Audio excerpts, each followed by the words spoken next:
Convido a igreja para orarmos ajoelhados, orando uns pelos outros, fazendo menção dos que estão enfermos, dos que estão desempregados, e continuarmos orando pela unidade da família. Há muitos filhos que estão fora do redil e nós precisamos buscá-los através da oração. A oração muda qualquer situação. A oração é a mão que alcança a bênção. E quem ora, vê. E quem ora, tem vitória. De joelhos, vamos buscar a presença do Senhor. Deuteronômio capítulo 4. Moisés exorta o povo à obediência. Deuteronômio capítulo 4.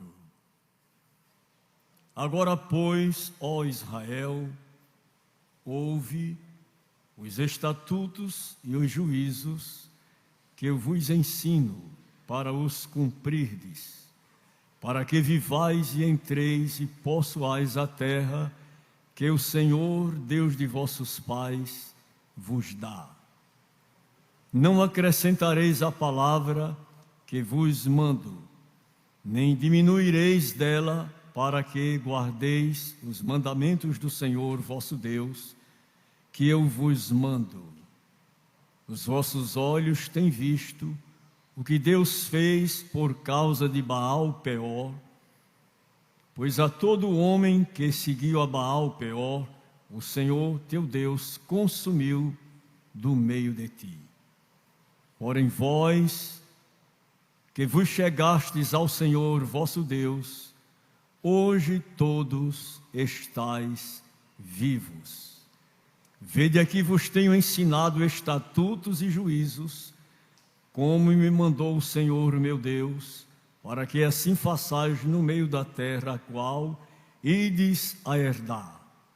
Guardai-vos, pois, e fazei-os, porque esta será a vossa sabedoria e o vosso entendimento perante os olhos dos povos que ouvirão todos estes estatutos e dirão: este grande povo só é gente sábia e entendida. Que esta escritura tenha aplicação direta em nossos corações. Há alguns pedidos a serem apresentados pelo nosso irmão secretário. Consideremos e depois estaremos orando. Saúde a todos com a paz do Senhor. Os pais de Felipe Laurindo rogam as orações da igreja pela saúde de seu filho, para Jesus conceder vitória. Há também um pedido de oração. Peço oração por meu irmão João Carlos da Silva Pereira, pois irá se submeter a uma cirurgia no coração, para Deus tomar a direção e dar vitória. Agradece o pastor Francicleidio, dirigente do sítio Alagoinha. Há um pedido também. Rosemary Acioli da Silva roga as orações da igreja por uma cirurgia que irá se submeter na terça-feira, para Jesus lhe conceder vitória. Também peço oração por meu esposo, que irá fazer uma prova amanhã, para que ele possa ser aprovado para a glória de Deus. Amém? Que Deus abençoe a todos.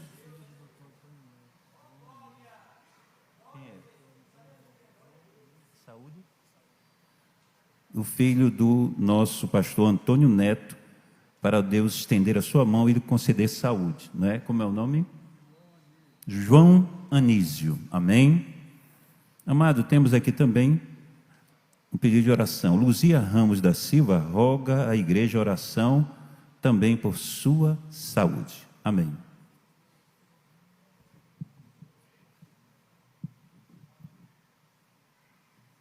presidente da nossa convenção geral, pastor José Wellington Costa Júnior, elaborou esta semana como a Semana Nacional de Oração, 17 a 23 deste mês de junho, alusiva aos 103 anos da Assembleia de Deus no Brasil. Estamos celebrando 103 anos. E o calendário de oração será este. Hoje, dia 17, oração pela nação brasileira. Segundo o livro das Crônicas, capítulo 7, versículo 14. Dia 18, oração por avivamento espiritual da igreja. Abacuque, capítulo 3, versículo de número 2. Dia 19, pela obra missionária e as famílias missionárias. Baseado em Efésios 6, 19 e versículo 20. Dia 20, pelas famílias dos ministros e pela Convenção Geral das Assembleias de Deus no Brasil. Salmos 144, verso 12 e Salmos 115, verso 14. Dia 21, por saúde física, moral, mental e emocional. Orarmos por todos, para Deus dar saúde física, moral, espiritual e emocional. 3 João capítulo 2. Dia 22, pelas autoridades constituídas do nosso país. 1 Timóteo capítulo 2, versículos 1 e 2. E dia 23, pelo batismo e renovo no Espírito Santo, sobre todos os crentes, baseado em 1 Timóteo capítulo 2, versículos 1 e 2. Esta será a Semana Nacional de Oração. Toda a igreja e em todas as congregações vamos mobilizar o povo para este fim específico. E agora estaremos incluindo a oração pela nossa nação brasileira. Precisamos de orar pelos nossos governantes, pelas autoridades constituídas, para que tenhamos paz e que eles recebam de Deus sábia direção para dirigir os destinos da nossa pátria. Vamos dirigir esta oração, incluindo também os pedidos que foram apresentados pelo nosso irmão secretário. Oremos ao Senhor. Bondoso Deus e Pai, conhecedor dos corações de todos os homens, a quem pertencem os destinos das nossas vidas. Te louvamos, Senhor, e te agradecemos pela oportunidade que nos concede, em harmonia, em consonância com o presidente da nossa Convenção Geral, pastor José Wellington Costa Júnior, e a direção da Convenção Geral. Te pedimos, Senhor, pela nossa nação, pela nossa pátria, pelo nosso Estado. Ó Deus, estende a tua mão de bondade e de misericórdia e nos socorre diante de tanta calamidade que ora enfrentamos por este Brasil. Ó Pai, estende a tua mão, salvando as vidas para o teu reino, tornando sem efeito a criminalidade, o banditismo e tantas coisas absurdas que estão acontecendo.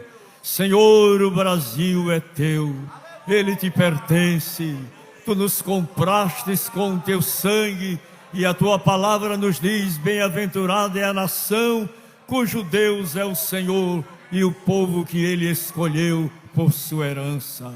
Torna sem efeito a ação do mal, guarda as famílias, as nossas vidas, Senhor, escondidas com Cristo em Deus.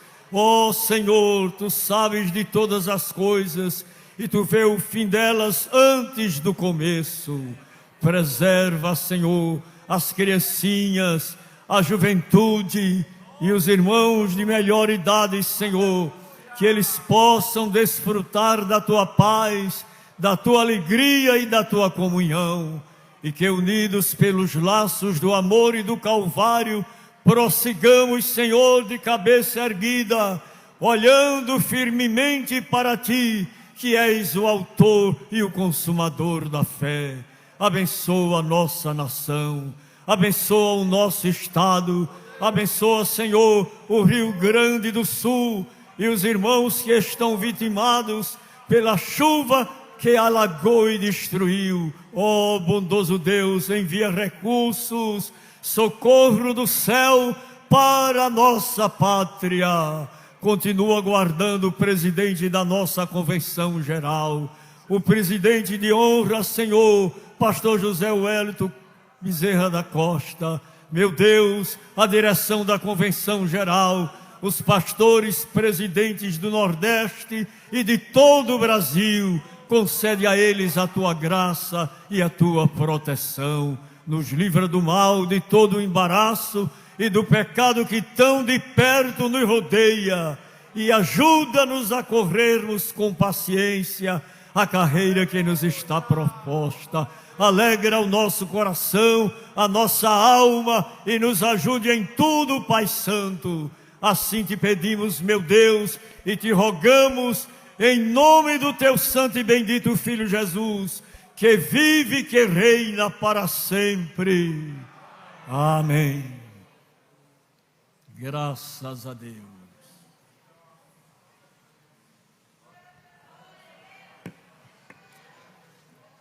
Quero pedir a vossa atenção para a ministração da palavra com nosso companheiro pastor Luiz Ricardo, da Assembleia de Deus em Osasco, São Paulo.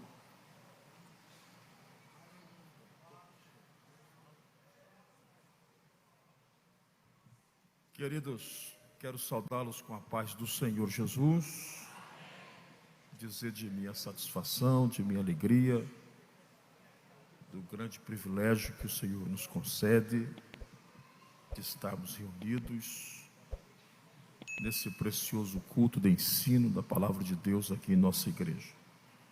Quero transmitir a saudação dos nossos presidentes, pastor José Wellington Bezerra da Costa, e também o presidente de nossa convenção, pastor Wellington Júnior, ao muito digno pastor José Carlos, presidente desta igreja, e também a toda a igreja reunida aqui esta noite. Também uma alegria encontrar aqui cantor Adiel, Deus abençoe. Prazer estar aqui com os irmãos, conhecer esta igreja. Obrigado, pastor, por nos franquear esta tão nobre oportunidade. Quero convidá-los para abrir a Bíblia, por favor. Agradecer o Ítalo por toda a logística conosco hoje. Deus abençoe nosso querido irmão. Quero convidá-los para o livro de 1 Reis de Israel. Vamos observar o capítulo de número 18 e o versículo de número 21. Ainda em tempo, honrar a Deus também pela vida da diretoria da igreja e de todos os pastores que estão aqui na retaguarda. Meu respeito a todos eles. Capítulo 18, verso 21, diz assim a palavra de Deus. Então Elias se chegou a todo o povo e disse: até quando cocheareis entre dois pensamentos? Se o Senhor é Deus, segui-o. Esse é Baal, segui-o. Porém o povo não lhe respondeu nada. Querida Igreja do Senhor Jesus, presente aqui esta noite, e também obreiros do Senhor, nós estamos diante de um texto, de uma palavra, de um personagem da história bíblica, conhecido por todos nós, profeta Elias, um homem que a sua biografia traz para todos nós lições preciosíssimas para o nosso crescimento espiritual. E quando nós olhamos para a história desse profeta, ele surge em um cenário em que Israel estava vivenciando mais uma vez um período muito difícil, um período em que a nação se entregou à idolatria, o povo estava totalmente dividido em quem segui-lo, dado ao governo, à liderança, à influência do governo de Acabe e principalmente de Jezabel. Israel estava vivendo um período negro, um período escuro. O povo estava espiritualmente falido, o povo estava politicamente corrompido, o povo estava totalmente dependente de um suposto Deus por nome de Baal. E o interessante é que o perfil desse profeta, que todos nós conhecemos, o seu perfil forte, a sua contundência do falar e também o seu comprometimento com a voz de Deus. E Elias, só para a gente relembrar um pouco dessa conhecida história, o Elias, quando ele surge diante do rei Acabe, quando ele entra dentro daquele palácio, é como se Elias entrasse na frente do rei, é como se Elias entrasse naquele palácio, naquele temido palácio, inclusive, e soltasse uma bomba lá dentro. Porque a fala do profeta vai totalmente contra, vai diretamente contra ao que se estava sendo estabelecido. Todos sabem que o casamento de Acabe com Jezabel havia um propósito. Jezabel, ela veio com o desejo, com a vontade e o projeto de destronar Jeová, tirar totalmente a adoração ao Deus de Israel e estabelecer uma adoração a Baalins, a Baal. Comprando os profetas, ela tinha uma influência muito grande. Todos sabem da influência que ela tinha no governo do seu esposo Acabe. E ela consegue fazer isto. Ela consegue dividir o povo. Ela consegue colocar Israel em dúvida se servia a Deus ou não. Até porque a influência dela, os banquetes que ela oferecia, fez com que muita gente fosse para o lado dela. E a nação estava dividida. Por consequência dessa idolatria, Deus nunca aceitou isto. Vem o castigo para Israel mais uma vez. Mas o interessante é que quando Elias surge no capítulo 17, quando ele usa essa expressão, então Elias, o tisbita, capítulo 17, verso 1. Então Elias, o tisbita, dos moradores de Gileade, disse a Acabe: vive o Senhor Deus de Israel, perante cuja face estou, que nestes anos nem orvalho e nem chuva haverá, senão segundo a minha palavra. Quando Elias diz isto, ele está indo totalmente contra ao projeto de Jezabel.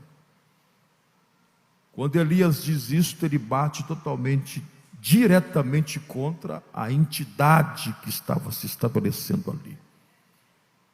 Nas entrelinhas, Elias está dizendo: o Deus que vocês estão estabelecendo na nação é fraco,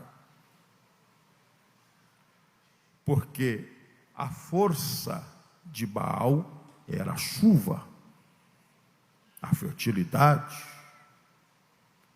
Agora, como que se o Deus que está sendo estabelecido, que a bandeira dele, o plano de governo dele, contextualizando, é trazer chuva, é trazer fertilidade. Possivelmente, nas reuniões, para se estabelecer o trono a Baal, quem sabe Jezabel não fazia essa propaganda. Eu estou oferecendo para vocês um Deus que vai mandar chuva. Israel era uma nação agrícola, que depende da chuva. E Jezabel vem com a proposta: vamos adorar a um Deus que vai trazer produtividade para as nossas terras. Teremos abundância de chuva, teremos grandes colheitas.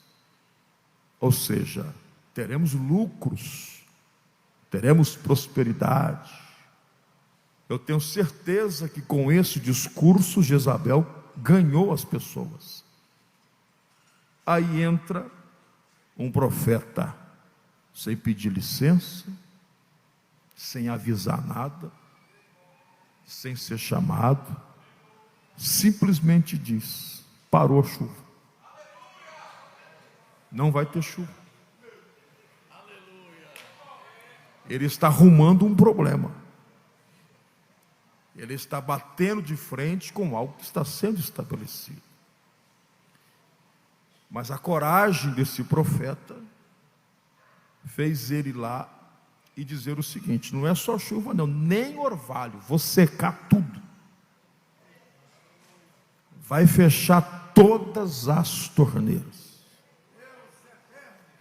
E ele acrescenta dizendo assim: só vai voltar segundo a minha palavra. Nas entrelinhas ele está dizendo: não adianta pedir para o Deus de vocês. Quem vai abrir a porta da chuva e fechar é o meu Deus.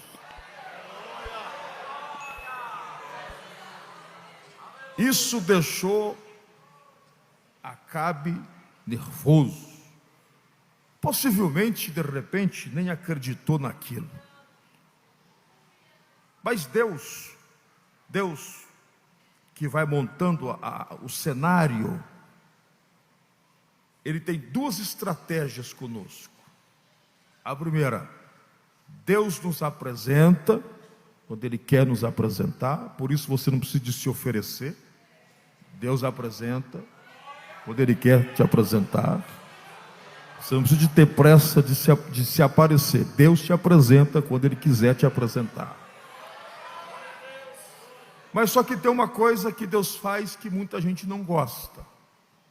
Ele esconde. Porque aparecer todo mundo quer. Até uma briga por isto. Agora, escondido ninguém quer ficar. Deixa eu dizer uma coisa para você. Você cresce mais Deus te escondendo do que você querendo se aparecer. Porque quando Deus te esconde, Ele está fazendo você crescer. Olha o que Deus faz com o profeta. Percebe que no versículo 1, não há uma ordem de Deus ao Elias. Elias, vai lá. Não há essa ordem expressa de Deus. É algo do próprio profeta, porém também não vai por conta. Ele se esconde no escudo, dizendo assim: eu vou dizer algo aqui, só que eu não estou sozinho aqui. Eu estou perante o Senhor Deus de Israel. Só que na sequência vem a ordem de Deus. Aí é Deus falando. É como se Deus dissesse assim: Elias, como você não conhece o futuro, você não tem noção na onde você está entrando. Você não tem noção. Você não tem noção da confusão que você está arrumando. Então eu vou te fazer o seguinte: eu vou te esconder um pouquinho. Vou te esconder. Quando Deus nos esconde, Ele está nos protegendo.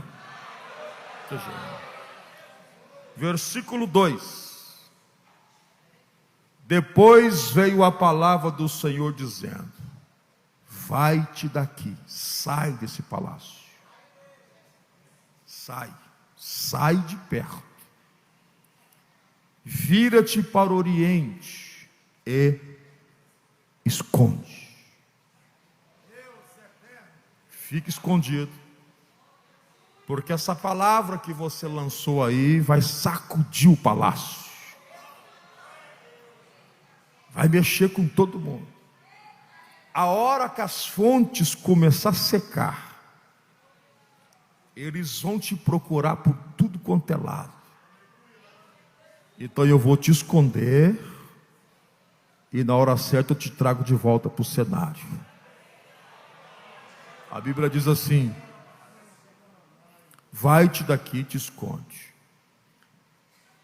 Eles vão ficar sem água, mas quando eu escondo, eu não dou copo de água, eu não dou geladeira cheia de água, eu dou um riacho de água. Riacho. Vai lá. Tem um ribeiro ali, que está diante do Jordão. Fique lá. Aquilo que vai ser escassez para eles, você terá. Aquilo que será falta para eles, você terá em abundância. Quando Deus te esconde, Ele cuida. Ele cuida. E Ele diz assim no verso 4: e há de ser que beberás do ribeiro. Olha que coisa interessante, é o senso comum do texto, mas é importante falar. Elias está recebendo a ordem de Deus para ir ao Querite. Isso está no futuro, porque ele não chegou lá ainda. Verso 4: há de ser que beberás do ribeiro. Ele nem chegou lá, mas Deus diz assim: e eu tenho ordenado ir ao ribeiro, futuro, tenho ordenado, presente. Deus está dizendo: você nem chegou lá, nem chegou, mas eu já preparei a sua provisão.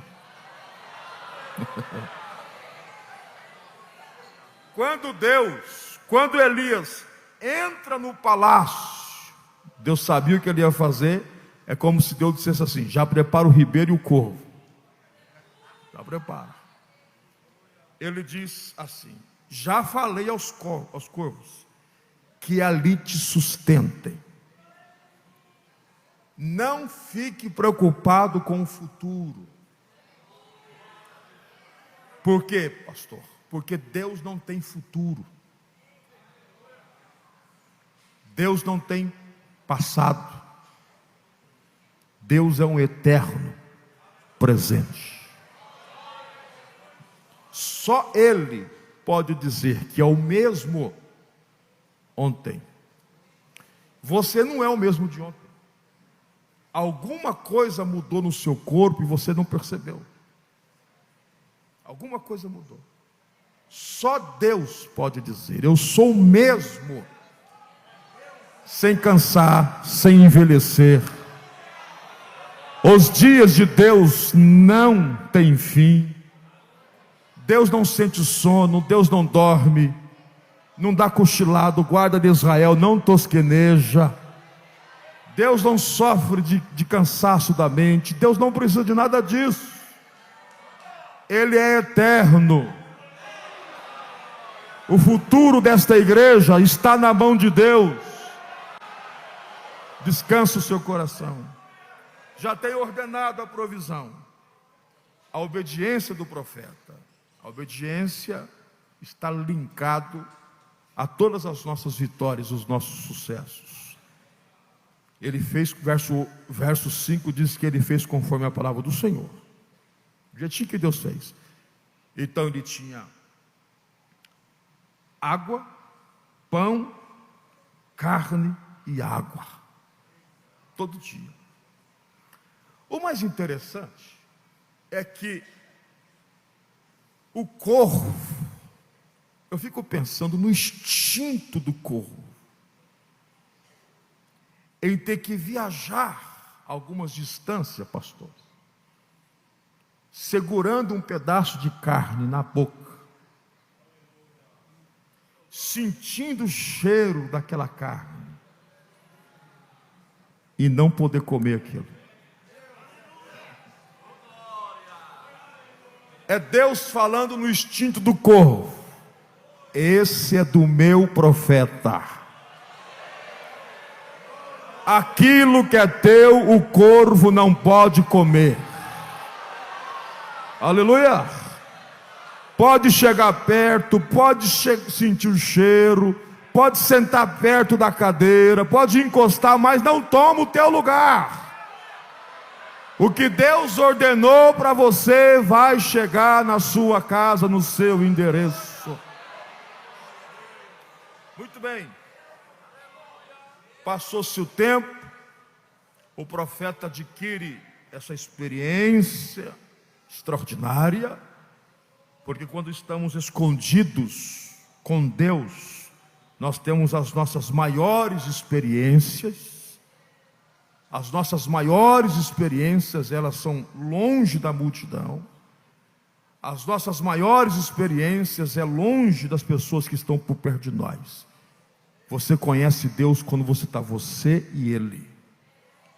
E quando o profeta vivencia essa experiência do queride, do corvo, daqui a pouco Deus fala assim: profeta, vamos andar 120 quilômetros a pé. E a polícia federal de Acabe estava atrás de Elias. Era o homem mais procurado da época e mais odiado da época. E ele recebe a palavra do Senhor dizendo assim, verso 8: sai daqui, levanta-te, verso 9, levanta-te e vai a Sarapta, que é de Sidom, e fica ali. Habita ali, fica por um tempo ali, porque eu ordenei. Deus está dizendo assim: quando eu não tenho querite, quando eu não tenho corvo, eu tenho outra coisa. Os recursos de Deus não acabam. Agora eu tenho uma viúva para cuidar de você.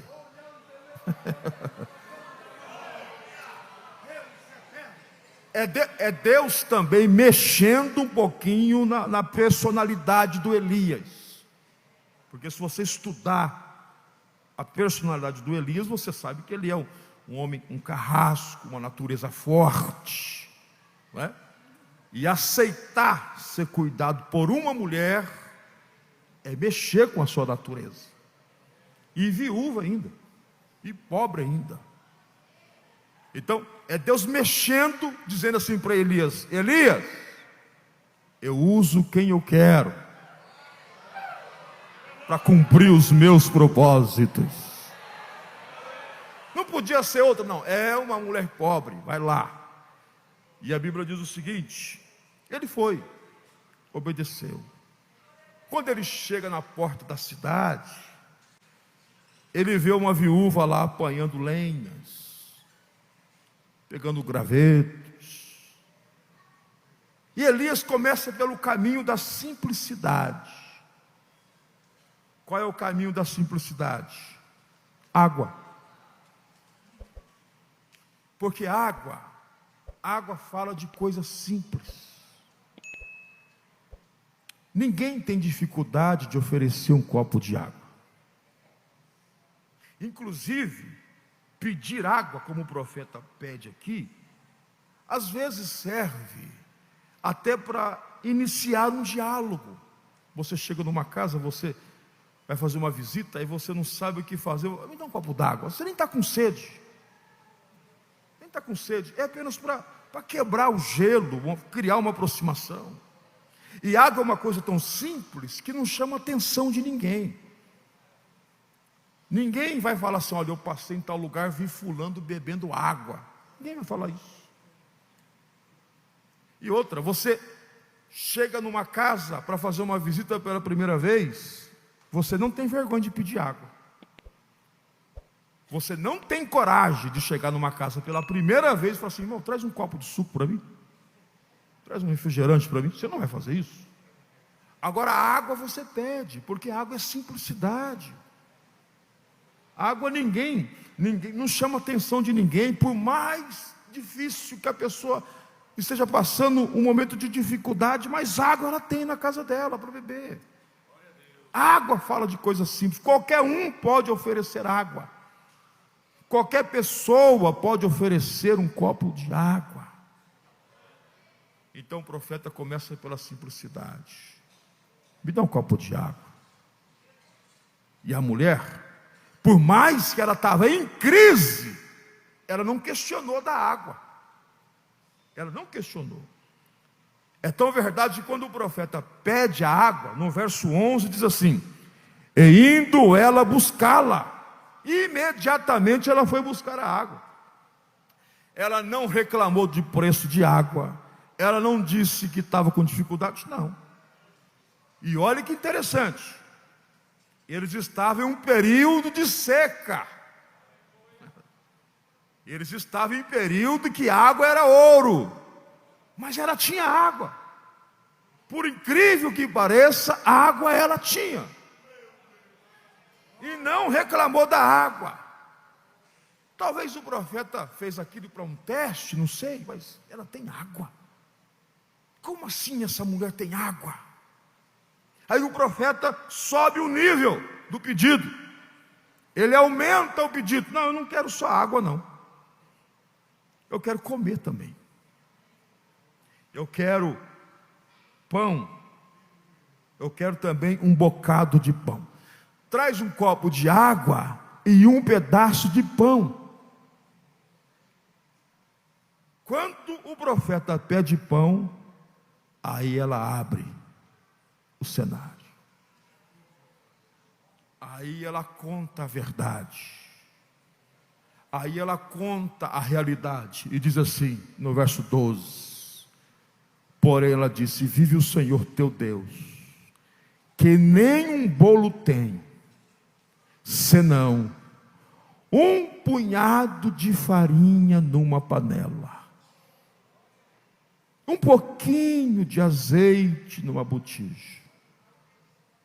Veja aqui, apanhei cavacos ou gravetos, vou preparar esse pouquinho de farinha, fazer um bolo para mim e para o meu filho, para que comamos e morramos.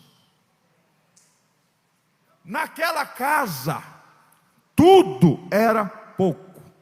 Tinha pouco azeite, pouca farinha, pouca expectativa, pouca esperança. É o último. Só que escute aqui. Quando a mulher começa a passar o cenário de crise, quando a mulher começa a relatar esse cenário de crise, o profeta pensa assim: se essa mulher soubesse da onde que eu estou vindo, se essa mulher soubesse com quem ela está falando, de um homem que viu corvo por muito tempo me alimentar. Água do Querite. Aleluia. Se ela soubesse quem chegou na casa dela. Aí o profeta entendeu o que Deus estava dizendo. Ué, mas Deus disse que ela iria me sustentar. Mas na verdade Deus estava enviando Elias para mudar o cenário daquela casa, que tudo estava pouco, que tudo estava acabando. O profeta diz o seguinte: deixa eu dizer uma coisa para você, mulher. Assim diz o Senhor Deus de Israel. Irmão, que peso que tem essa palavra. Que pena que muitos banalizam, não é?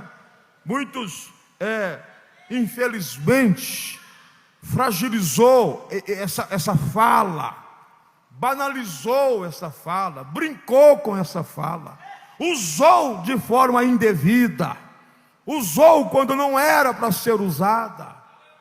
Mas essa fala tem um peso muito grande. Assim diz o Senhor Deus. Quando esse Deus fala, quando a voz deste Deus ecoa, não importa o cenário que você está vivendo, não importa a crise que você está vivendo, se Deus falar, alguma coisa vai mudar. Quando Deus fala, alguma coisa muda. E o profeta diz: assim diz o Senhor, essa farinha aí não vai acabar, este azeite da botija também não vai acabar. Vai ter prosperidade nesta casa, vai ter provisão de Deus nesta casa. Se tiver alguma coisa acabando na sua vida, Deus vai multiplicar hoje. Se a fé estiver acabando, receba a multiplicação. Se a saúde tiver pouca, Deus vai multiplicar. Se a esperança tiver pouca, Deus vai multiplicar. Assim diz o Senhor. Oh, glória a Deus. Deus está nesta casa. Deus está falando pela palavra nesta casa. Se você estava achando que ia acabar, Deus está dizendo: não vai acabar. Oh, glória. Daqui a pouco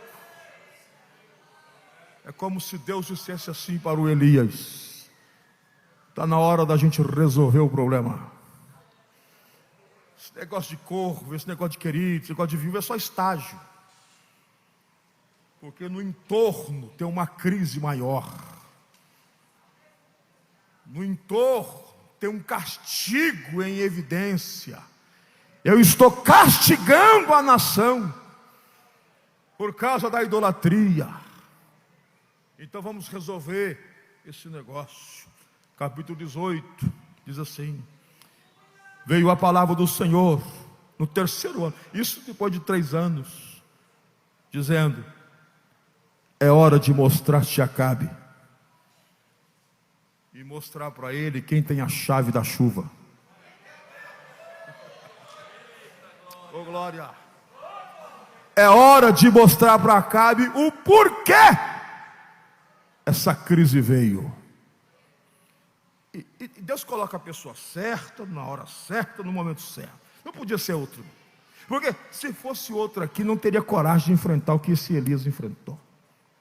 Ele vai com muita coragem, para encurtar a história. Ele encontra o tal do Obadias, que foi um homem temente a Deus.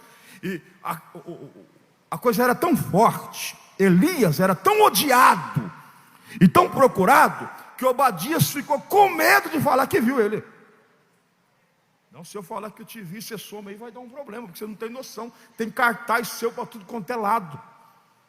Está todo mundo te procurando. O Elias diz assim: diga para o Acabe que hoje eu vou me apresentar a ele. Verso 15 do capítulo 18. Ele disse: Elias, vive o Senhor dos exércitos perante cuja face eu estou.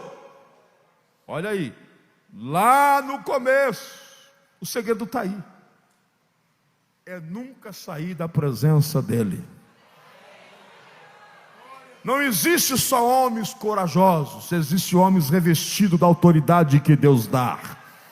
Então Elias diz assim: vive o Senhor dos exércitos perante cuja face estou, que deveras hoje, é hoje que eu vou me mostrar a ele.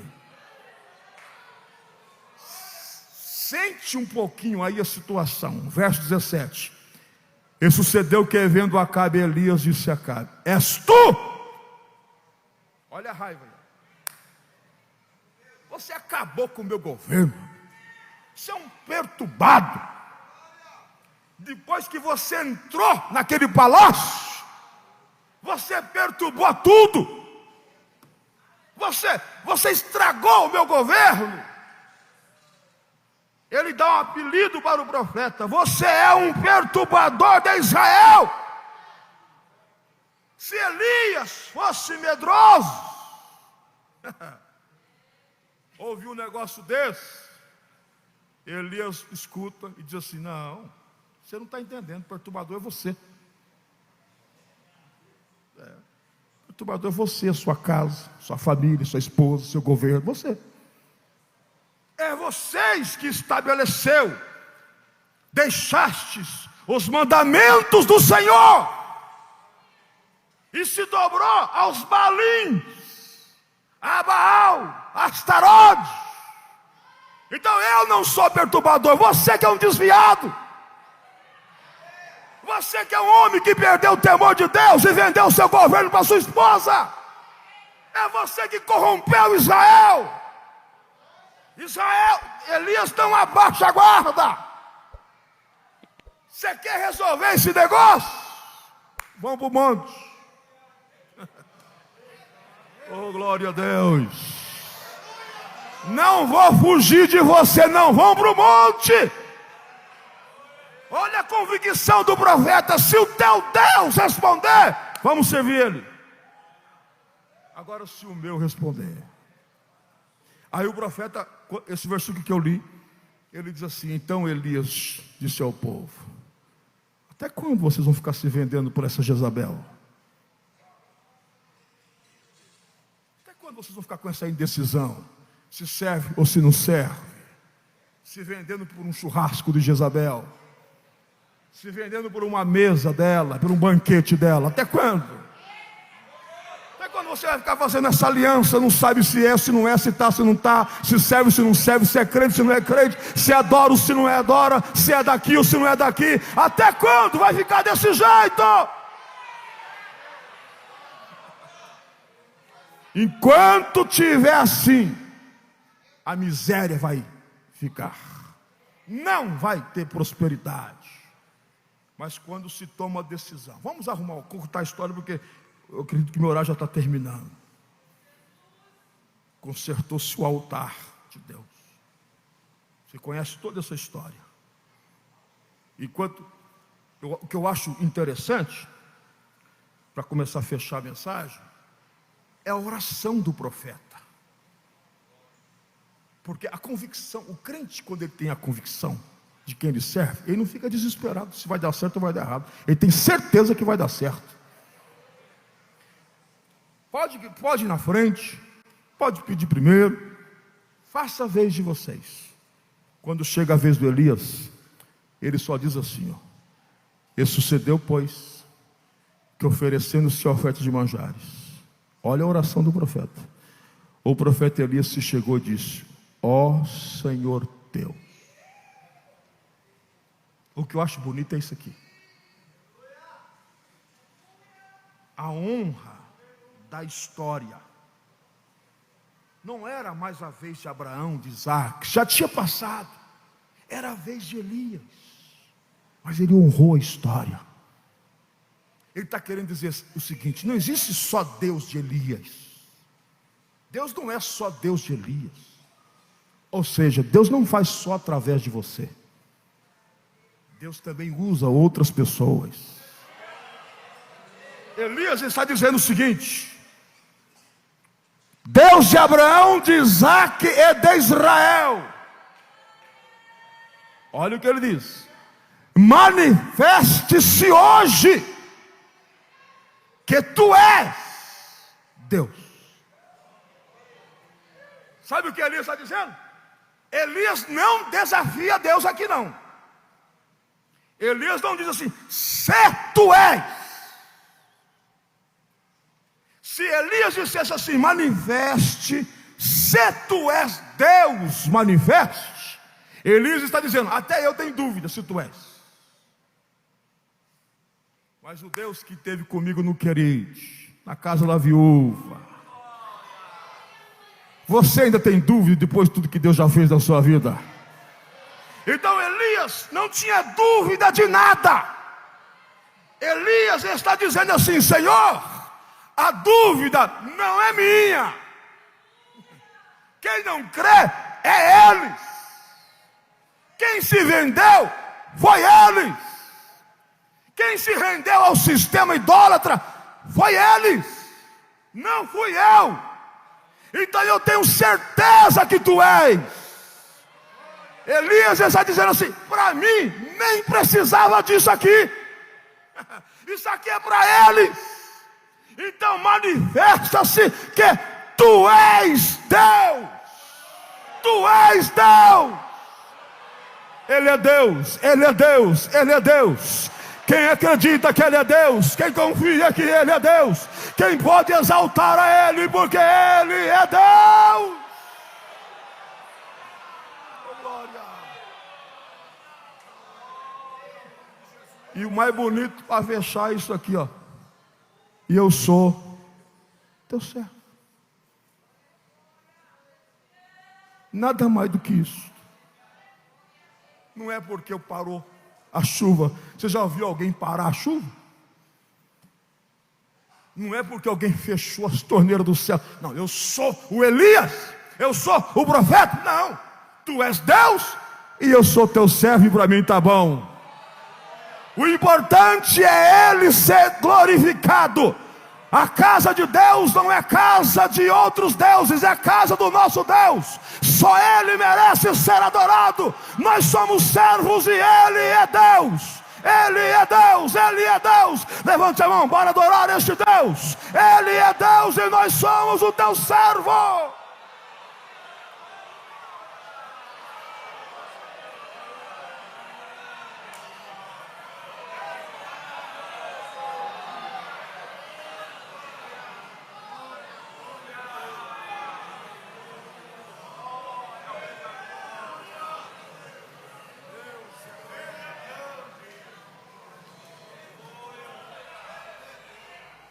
Saúde a todos com a paz do Senhor. Há uma necessidade de doadores de sangue para o pastor Otoniel, que irá se submeter a uma cirurgia. No final do culto, quem tiver condições para doar sangue, por gentileza, vem aqui ao altar. Amém? Há uma reconciliação. José Bernardo Nogueira estava afastado por 3 anos e hoje deseja reconciliar-se com Jesus e a igreja. E deseja ficar congregando aqui no Templo Central. Onde está? Por gentileza, está ali, ó, muito bem. Nosso amado irmão, depois chega um pouco mais perto aqui, alguém acompanhe, por gentileza. Da Assembleia de Deus em Sorocaba, São Paulo, está conosco a irmã Margarida Gomes da Silva. Por gentileza, onde está? Muito bem, graças a Deus. Da Igreja Evangélica Assembleia de Deus em Simão Dias, Sergipe, está conosco Caroline do Nascimento Santos. Aonde está? Muito bem, Caroline, muito bem.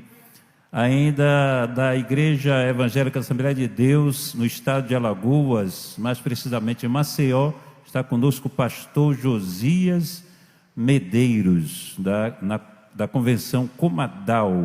Onde está o mesmo? Ele coopera ele auxilia o pastor presidente ali na capital, Maceió. Onde está?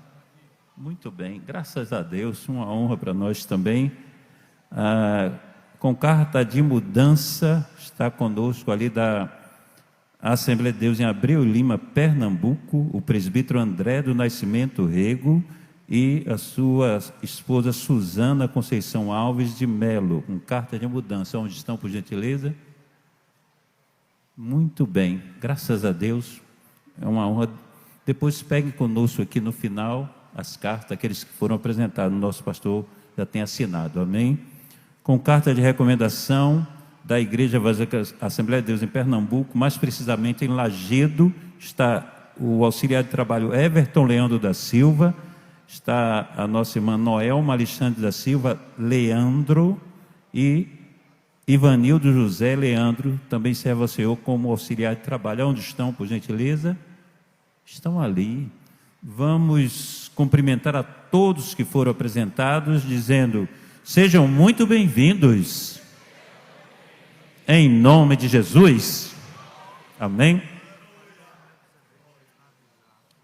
Ok. Amado, nós queremos lembrar que há uma circular sendo entregue ali na entrada do templo para todos os dirigentes de congregações. Quem ainda não recebeu, por gentileza, no final do culto, vá ali na entrada do templo, pegue com o nosso pastor Melquisedeque Pereira Brandão, amém? Há 2 pedidos de perdão, Maria Mônica Eugênio P. Aonde está, por gentileza? Pronto, pode fazer o pedido de perdão? A igreja perdoa nossa irmã? Muito bem. Ítalo Lúcio de Oliveira. Onde está? Faça o pedido de perdão. A igreja perdoa o nosso irmão? Muito bem. Nota social. Está aniversariando hoje, dia 17 de junho, o diácono João de Deus, cooperador aqui no Templo Central. E na quarta-feira estará aniversariando a sua esposa, a irmã Verônica da Rocha. Está ali. Daqui a pouco estaremos a parabenizando. Aniversariou na última sexta-feira, dia 14 de junho, a irmã Euríbia Pereira, conhecida por Bia. Serve ao Senhor no Templo Central e coopera aqui na recepção. Onde está? Muito bem. Também completou mais um ano de vida a irmã Marilene Costa de Lima Silva. Está feliz e agradece a Deus por essa vitória. Está firme na presença do Senhor e está em sua residência assistindo pela internet. Amém? Amado, vamos dar os parabéns para todos que aniversariaram, dizendo assim: que as bênçãos do Senhor permaneçam sobre vossas vidas e parabéns. Culto setorial na sexta-feira, dia 21 de junho, terá a participação dos setores 11 e 12, aqui no Templo Central, às 19 horas. Batismo em água será no dia 30 de junho, último domingo deste mês. Conversões. No sítio Alagoinha, 3 pessoas aceitaram Jesus Cristo como Salvador. No setor 1 e 9, foi feita uma cruzada evangelística com ação social e 8 pessoas aceitaram a Cristo como único e suficiente Salvador.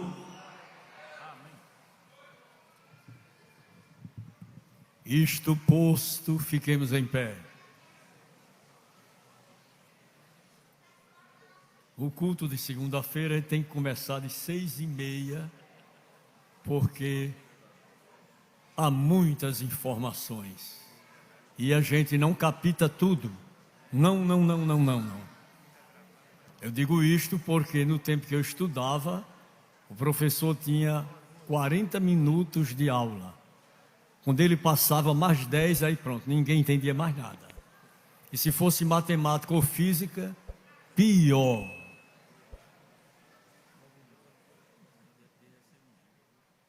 Pois não. Então a gente tem que começar o culto de segunda-feira mais cedo, 6h30. Porque quando der 9h10, 9h15, encerrou. São muita informação.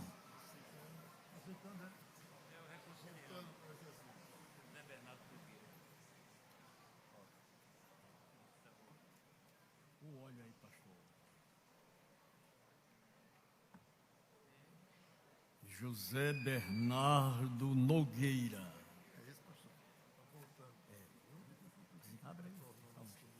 A pessoa que pediu unção com óleo, por favor. E o irmão está reconciliando com a igreja. E todos digam amém.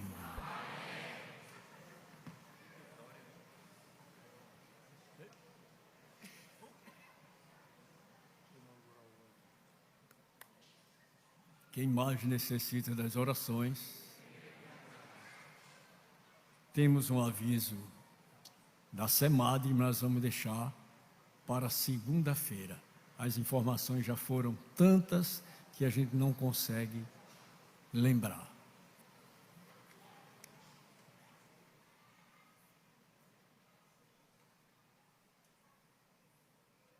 Pastor Antônio Neto ora ao Senhor por todos nós, pedindo ao Senhor que nos dê uma noite de paz e de tranquilidade.